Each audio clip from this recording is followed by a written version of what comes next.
Hello tout le monde, je suis ravi de vous retrouver aujourd'hui pour débriefer les étapes 3 et 4 du Tour de France. La quatrième étape, arrivée à Valloire, vient de se terminer et on a beaucoup de choses à se dire. Il y a beaucoup d'éléments que je veux aborder dans cette vidéo. Donc on va pas perdre de temps et on va tout de suite parler de l'étape 3 plate hier. Il ne s'est pas passé grand chose sur l'étape d'hier, en vérité on s'y attendait, une étape plate après deux premières étapes compliquées. Le peloton a fait la sieste, comme les téléspectateurs, comme les spectateurs. On a été réveillés par l'attaque de Fabien Grelier de Total, à 60 km de l'arrivée, sans conséquence bien sûr. Tout ça s'est regroupé pour un final musclé, très rapide, dans les rues de Turin. Ça a beaucoup frotté dans ce final, et évidemment on n'a pas échappé à la chute classique de début Tour de France sur les arrivées plates, où c'est extrêmement nerveux. La particularité de ce type d'étape, où ça roule très doucement sur 90% de la course, ça va rouler à 40 de moyenne à peu près, en tout cas jusqu'à l'attaque de Fabien Grelier. Donc les mecs ne s'épuisent pas du tout, 40 km/h de moyenne pour des professionnels, c'est rien du tout. Et du coup, tout le monde est en forme dans les 10 derniers kilomètres, tout le monde a de bonnes jambes, de bonnes sensations, et tout le monde veut se jeter à l'avant pour essayer d'obtenir le meilleur résultat possible. Forcément, à ce niveau-là, ça frotte, ça touche beaucoup, et ça finit par tomber. C'est un accident malheureux qui aurait pu être évité. Bien sûr, il n'y a pas eu d'irrégularité dans cette chute. Force est de constater que le peloton s'est retrouvé scindé en deux et qu'on a eu un petit groupe de 25-30 coureurs qui ont pu se jouer le sprint. Bien sûr, cet accident a une conséquence positive. En coupant le peloton en deux, du coup, on a eu un petit groupe qui s'est joué la gagne. Et on n'a pas eu donc de suraccident, il n'y a pas eu de surnervosité. Comme il y avait plus grand monde dans ce petit groupe pour jouer la victoire, forcément, il y avait moins de monde pour frotter, moins d'actions dangereuses. Et le sprint s'est déroulé de façon très régulière, c'était un très beau sprint. Et à ce petit jeu-là, c'est Biniam Girmay, première victoire sur le Tour de France, bravo, qui remporte cette étape. Je suis ravi pour ce coureur qui a déjà gagné une étape sur le Tour d'Italie, qui a déjà gagné Gambé-Belgem, une grande classique flandrienne. Le voir à ce niveau-là, je vous avoue que c'est une semi-surprise. Évidemment, c'est quelqu'un qui roule très vite, qui sprint très très bien. Malgré tout, battre Pedersen, Gaviria, Jakobsen, que les grosses cuisses comme ça, lui qui est un petit peu plus chétif, c'est quand même une très bonne performance. C'est une performance qui est explicable. Déjà, il est en très bonne condition. Certes, il s'est retiré très vite du Tour d'Italie après cette étape où il tombe 2 fois de suite. Derrière, il a gagné, je crois que c'était la Bruxelles Classique. Il arrivait quand même en très bonne condition sur ce Tour de France. C'est quelqu'un qui, à l'inverse de beaucoup de grosses cuisses comme Jakobsen ou Cavendish, passe très bien les bosses. Et on peut imaginer qu'il a été moins entamé physiquement que ses adversaires directs sur ces 2 premières étapes. Et que donc il a été à même d'avoir une meilleure énergie, ou en tout cas il était en meilleure condition que les autres pour remporter cette étape. Deuxième, Gaviria, ça c'est plus surprenant que Girmay pour le coup. Gaviria, il avait vraiment disparu des radars depuis qu'il était chez UAE, grosso modo. Ses grandes années, c'était chez Quick-Step, aujourd'hui Soudal. Il était perdu de vue, le revoir deuxième, ça fait plaisir chez Movistar maintenant, le Colombien, un des rares sprinteurs colombiens. C'est une excellente nouvelle de le voir devant. Troisième, Arnaud Delis. J'attendais énormément de ce coureur. Discret dans sprint, je pense qu'il a été un peu timide, peut-être pas assez agressif. Mais bon, c'est que le début pour Arnaud. Je pense que cette étape lui a apporté beaucoup de confiance. On le verra dans les prochains sprints à venir, je pense, faire de très bonnes places et aller chercher une étape. Il a tout le potentiel pour en gagner une, je le sens bien cette année. Arnaud gagnera son étape, j'en suis sûr, pour l'instant. Encore un peu de confiance à emmagasiner avant d'en claquer une, mais ça ne devrait plus tarder. Pedersen 4, avec Biniam, je pense que c'est le plus fort de ce sprint. Pedersen qui perd la course à 500 mètres lorsqu'il doit faire un premier effort pour se replacer. Voilà, 2 efforts en 500 mètres à ce niveau-là, ça ne pardonne pas malgré tout Pedersen. Quelles conditions en ce début de Tour de France. On l'avait vu sur la première étape, déjà très solide, être capable de suivre les meilleurs sur la première étape, ça montrait sa condition. Ça ne devrait plus tarder pour Pedersen, à l'image d'Arnaud Delis, je pense qu'il va en claquer une d'ici la fin du Tour de France. Voilà, ce double effort lui coûte la victoire, mais c'est très positif pour la suite. Derrière, j'égrène un peu les noms, Saiken, Groenewegen, c'est bien de le trouver là, mais il peut mieux faire. Un peu coincé dans le sprint, il n'a pas pu exprimer tout son potentiel. 7e, Jakobsen, rassurant, c'était le sprinter le plus en difficulté avec Cavendish sur ce début de tour, donc à voir ce que ça donnera à long terme, mais voilà, il est là, il est présent, le néerlandais. Bennett 9e, petite déception. Voilà, après Cavendish n'a pas pu faire le sprint, impliqué dans l'accident, enfin en tout cas il a été gêné, il n'est pas tombé, mais voilà, n'a pas pu jouer le sprint. Cavendish, on va attendre pour la 36e victoire d'étape. Et puis bien sûr, les deux grands absents, c'est Alpecin. Van der Poel a crevé avant la chute, Philipsen était impliqué dans la chute. Philipsen et Van der Poel avaient écrasé les étapes l'année dernière. Voilà, première étape loupée, pas de bol, une crevaison, une chute. On verra ce que ça donnera dans les étapes à venir. Je pense qu'il reste favori dans les prochains sprints. On les verra déjà demain et après-demain, étape de mercredi et jeudi. Je pense que je la sens bien pour les Alpecin. Si ça arrive à se mettre en place, pas de souci. Pour conclure sur cette étape hier, cette troisième étape, Carapaz, au jeu des places, prend le maillot jaune. Il était dans le même temps que Pogačar. Pogačar a été ralenti par la chute. Carapaz, non.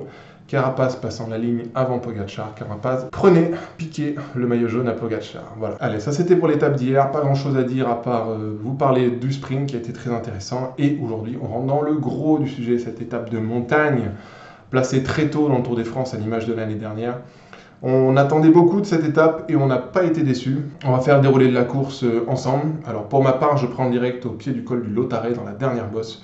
Grosso modo 15-20 coureurs devant et derrière UAE qui imprime grand train. UAE, ça y est, qui veut faire la sélection, qui pour la première fois du Tour de France prend toute l'étape à son compte, contrôle l'échappée à 2-3 minutes et enfonce le clou, enfonce le Tour de France dès le col du Lautaret. Le col du Lautaret n'est pas très dur, il a été pris vent de face, très compliqué. Et malgré ça, Nils Politt, dans l'ordre, Nils Politt, Tim Wellens et Marc Soler ont fait un travail de dingue dans ce col du Lautaret. On a vu Pogačar très discret dans le Lautaret, en retrait. Il y avait le vent de face, il fallait s'économiser, pas être directement dans la roue de ses équipiers. Pogačar se met en retrait dans le ventre mou de ce petit peloton. Ça lui permet de prendre un minimum de vent, de s'économiser en vue du Galibier. C'était très bien joué. J'ai pris le screen, je vous le montre. Je trouve ça très intéressant. L'intelligence de course de Pogačar, quand même, se trouver dans cette position à ce moment-là de la course, c'était idéal. Bravo. C'est Soler qui va prendre le relais de Politt et Wellens qui se sont cramés vent dans la gueule dans le Lautaret. Soler fait la fin du Lautaret et se lance dans le Galibier. Je vous montre le petit screen ici. Le virage à droite, on quitte le col du Lautaret, on entame le Galibier. Ça y est, les choses sérieuses commencent. 8 km 500, quelque chose comme ça. Très dur. Galibier, c'est la même montée que celle de 2011. Vous connaissez l'issue avec l'échappée fantastique d'Andy Schleck. UAE qui se jette dans le Galibier plein pot. Soler puis Sivakov emmène gros train, ça fait extrêmement mal. Et encore, on n'a rien vu parce qu'au moment où Adam Yates, Almeida et Ayuso se mettent en route, attention les yeux, attention la masterclass d'UAE. On en avait parlé avant de ce Tour de France, une densité dans cette équipe dingue. Ces 4 mecs peuvent prétendre à la victoire, au podium, au top 5. C'est des coureurs exceptionnels, dotés de très grande qualité. Et quand ça joue au contre-la-montre par équipe avec Ayuso, Yates et Almeida, ça fait mal, ça fait extrêmement mal. On avait vu Visma éclater assez vite, Jorgensen, le dernier coéquipier de Vingegaard, s'esquiver assez rapidement, bien sûr, dans les défaillances à prendre en compte. Simon Yates qui craque très tôt, le 4e du Tour de France l'an dernier, qui perd déjà toute option pour un bon classement du Tour de France. Il termine après Carapaz, qui déjà termine à 4 minutes, donc vous imaginez bien les dégâts. Carapaz, le maillot jaune, craque aussi, perd du temps. Ça pour moi c'est une surprise quand même, il avait été très fort dans les rues de Bologne. Certes, la côte ne faisait que 2 km, mais pour moi, les feux étaient ouverts pour Richard Carapaz, l'équatorien. Eh ben non. Première étape de montagne, Carapaz, c'est ciao. Il doit arriver, je sais plus, avec 4 minutes 30, 5 minutes de retard. Il a complètement explosé dans la montée du Galibier. Et ça, la responsabilité repose sur UAE. UAE, dingue, absolument dingue. On a vu les numéros 2, 3, 4 d'UAE se sacrifier pour Pogačar. Adam Yates venant même à se faire lâcher, tellement le rythme d'Almeida était fort. Je vous montre ici une petite photo du peloton, de ce qui restait après la disparition du maillot jaune. Carapaz distancé, 15 coureurs. Mais très vite, on va se retrouver, après l'accélération d'Adam Yates, à 8 coureurs. Adam Yates, comme je vous le disais, qui va finalement craquer dans cette montée, mais quel boulot d'abattage, quelle masterclass aujourd'hui. Et lorsqu'Adam Yates s'est écarté, Almeida a mené un rythme... franchement, sur les images, je ne sais pas si on a monté le Galibier aussi vite que ça par le passé, en tout cas par ce versant-là, c'était quand même une montée dingue. De la part du AE, petite anecdote quand même, revenir sur la réaction d'Almeida qui se cramait en tête de groupe, qui s'est retourné, qui s'est agacé contre Ayuso qui traînait en queue de groupe dans ce groupe de 8. Qui l'a tout de suite rappelé à l'ordre pour venir travailler, effectivement. On parlait des égos avant de ce Tour de France chez eux. Adam Yates s'est entièrement sacrifié et a perdu du temps pour Pogačar aujourd'hui. Almeida s'est défoncé de même et Ayuso a un petit peu joué à cache-cache avec ses équipiers. Réprimandé par Almeida, réprimandé par Pogačar à la radio, Ayuso est venu abattre du travail en tête, mais c'est quand même intéressant. Il va falloir qu'Ayuso joue le rôle pour Pogačar jusqu'à la fin de ce Tour de France. C'est la 4e étape. Et les 4 leaders, ils doivent bosser de concert, hein. Sinon ça va être compliqué de gagner ce Tour de France s'il y a dissension interne. Je vous le disais, Jorgensen a été distancé et du coup, Vingegaard était dans la tenaille UAE. Vingegaard contre 3 UAE, Pogačar évidemment, Almeida et Ayuso. Et à côté, les 2 autres grands favoris du Tour, Evenepoel, Roglic. Roglic en souffrance dans cette fin du col du Galibier. Evenepoel, bien, très bien. Evenepoel, c'est la très bonne nouvelle de la journée. Excellente montée pour lui. Il passe très bien l'autre montagne, beaucoup mieux qu'au Dauphiné, c'est une très bonne nouvelle. Accompagné de Landa aussi, c'est super pour Soudal. Hein. Et le dernier survivant des Ineos, Rodriguez. La hiérarchie, ça y est, elle est faite chez Ineos. Ça sera Rodriguez le leader. Évidemment, il fallait que le travail du se termine par une attaque de Pogačar, ce que fera le Slovène à 800 mètres du sommet. Un pétard des enfers, comme on a l'habitude de le voir. Personne pour le suivre, hormis Vingegaard. Comme d'habitude, ça ne change pas. Par contre, Vingegaard a pété... Non, je vais pas dire ça.